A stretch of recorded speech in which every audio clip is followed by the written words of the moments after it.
Assalamualaikum warahmatullahi wabarakatuh. Perkenalkan, nama saya Rengga Ardiansyah dengan NIM 2021009039. Di sini saya akan mempresentasikan makalah saya yang berjudul Budidaya Stroberi secara Organik. Stroberi secara organik menawarkan berbagai keunggulan dibandingkan dengan metode konvensional, terutama dalam hal kesehatan, lingkungan, dan ekonomi. Makalah ini bertujuan untuk memberikan panduan lengkap tentang teknik budidaya stroberi organik, mulai dari persiapan lahan hingga panen. Selain itu, makalah ini juga dapat menguraikan manfaat budidaya organik dan tantangan yang mungkin dihadapi petani. Budidaya stroberi secara organik semakin diminati karena produk organik dinilai lebih sehat dan ramah lingkungan. Pertanian organik mengurangi penggunaan bahan kimia sintetis yang dapat merusak lingkungan dan kesehatan manusia. Di Indonesia, potensi budidaya stroberi organik sangat besar mengingat iklim dan tanah kondisi yang mendukung. Budidaya stroberi secara organik muncul sebagai solusi untuk mengatasi permasalahan tersebut. Pertanian organik mengutamakan penggunaan bahan-bahan alami dan teknik budidaya yang ramah lingkungan dan meminimalkan dampak negatif terhadap ekosistem dan kesehatan manusia. Praktik ini tidak hanya bertujuan untuk menghasilkan buah yang lebih sehat dan aman konsumsi, tetapi juga untuk menjaga keseimbangan lingkungan. Tujuannya yaitu makalah ini bertujuan untuk memberikan panduan praktis dalam budidaya stroberi secara organik dan menguraikan manfaat serta tantangan dari metode ini. Teknik budidaya stroberi secara organik yaitu dengan persiapan lahan. Persiapan lahan merupakan tahap penting dalam budidaya stroberi secara organik. Persiapan yang baik akan membantu memastikan tanaman stroberi tumbuh sehat dan produktif. Pertama-tama yaitu dengan pemilihan lokasi. Stroberi membutuhkan lokasi dengan sinar matahari penuh, drainase yang baik, dan tanah yang kaya bahan organik. Ketinggian ideal untuk budidaya stroberi secara organik yaitu 800 sampai 1500 meter di atas permukaan laut. Yaitu pengolahan tanah. Tanah diolah dengan cara digemburkan dan dicampur dengan kompos atau pupuk kandang. Penggunaan pupuk hijau juga dapat meningkatkan kesuburan tanah. pH tanah yang ideal yang untuk stroberi adalah 5,5 sampai 6,5. Yaitu penanaman. Penanaman seperti penyiapan bibit. Bibit stroberi dapat diperoleh dari stolon atau runners atau melalui teknik kultur jaringan. Pastikan bibit yang digunakan sehat dan bebas dari penyakit. Yang kedua yaitu penanaman bibit. Bibit ditanam dengan jarak tanam sekitar 30 sampai 40 cm antara tanaman dan 50-60 cm antara barisan. Penanaman sebaiknya dilakukan awal musim hujan atau dengan irigasi yang cukup padat musim kemarau. Yang selanjutnya yaitu pemeliharaan. Pemeliharaan budidaya stroberi secara organik yaitu dengan penyiraman. Penyiraman dilakukan secara teratur, terutama pada tahap awal pertumbuhan dan saat pembentukan buah. Sistem irigasi tetes atau penyiraman manual dapat digunakan.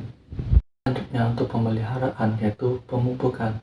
Pemupukan organik dilakukan dengan menggunakan kompos, pupuk kandang, atau pupuk organik cair. Pemupukan dilakukan setiap 2-3 minggu untuk memastikan tanaman mendapat nutrisi yang cukup.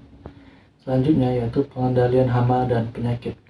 Pengelolaan hama dan penyakit dilakukan secara organik dengan menggunakan pestisida nabati, biopestisida, dan teknik pengendalian hayati lainnya. Beberapa hama dan penyakit yang sering menyerang stroberi antara lain yaitu hama kutu daun, ulat gerak, dan trips. Untuk penyakit yaitu jamur botrytis, embun tepung, dan anthracnona.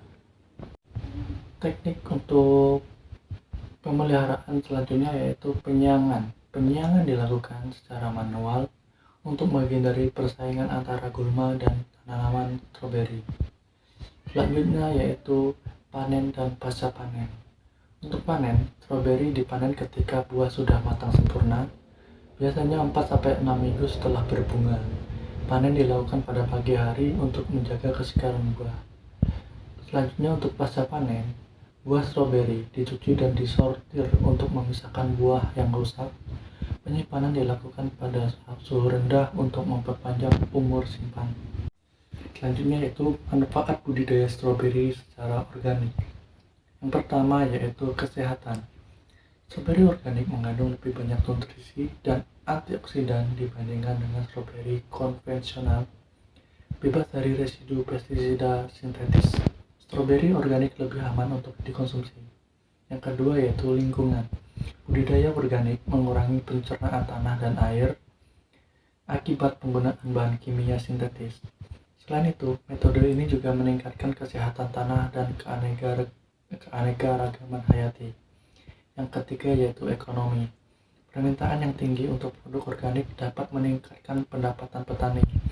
Produk organik seringkali memiliki harga jual yang lebih tinggi di pasar. Selanjutnya yaitu tantangan dalam budidaya stroberi secara organik. Yang pertama yaitu ketersediaan pupuk dan pestisida organik.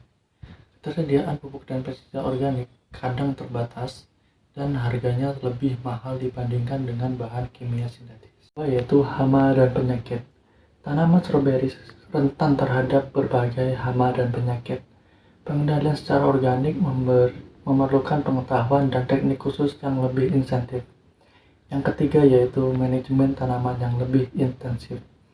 Budidaya organik memerlukan pengawasan dan manajemen yang lebih intensif untuk memastikan kondisi perubahan yang optimal. Yang terakhir yaitu kesimpulan. Kesimpulan dari makalah ini yaitu budidaya stroberi secara organik menawarkan berbagai manfaat baik dari segi kesehatan, lingkungan maupun ekonomi.